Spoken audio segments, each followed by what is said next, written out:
तो जैसा कि दोस्तों आपको पता है, सुप्रीम कोर्ट का जजमेंट बिहार के इलेक्टोरल रोल रिवीजन को लेकर 10 जुलाई को आने वाला था। तो क्या रहा सुप्रीम कोर्ट का जजमेंट, क्या थे अपोजिशन के सवाल, और क्या सिर्फ सवाल अपोजिशन नहीं उठाए थे या फिर कोई और लोग थे? तो चलिए जानते हैं इन सब सवालों के जवाब।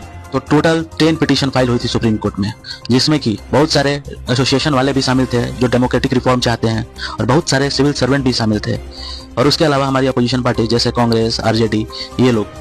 और पिटिशनर्स का कहना था कि ये जो आप चुनाव करा रहे हैं ये यूनिलेटरल है, यानी कि ये हमारी बिना सहमति के हो रहा है, और आप सिटीजनशिप वेरीफाई कर रहे हैं जो कि आपके डोमेन में आता ही नहीं है।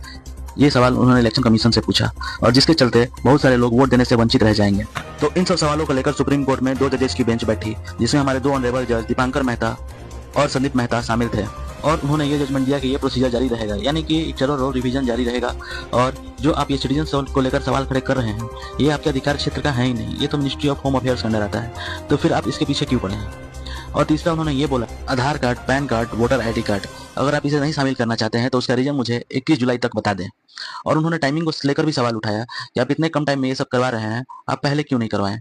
तो अब ईसीआई को, यानी इलेक्शन कमीशन ऑफ इंडिया को, जो ये आईडी का एक्सक्लूजन और इंक्लूजन हो रहा है उसका रीजन बताने के लिए एक अपडेट सुप्रीम कोर्ट में देना होगा। और साथ ही साथ अगर कोई गड़बड़ी हो जाती है इलेक्टोरल रोल में नाम को एंट्री को लेकर, तो आपके पास क्या सेफगार्ड मैकेनिज्म है ये भी बताना होगा। और अब नेक्स्ट हियरिंग 28 जुलाई को होगी, और इस जजमेंट के आने के बाद दोनों, मतलब अपोजिशन पार्टी और जो पार्टी सत्ते में है, ये दोनों पार्टी ने इस जजमेंट को अपने अपने स्तर से लिया। तो चलिए देखते हैं क्या होता है 28 जुलाई को, और क्या है इस पर आपकी राय, आप बताएं।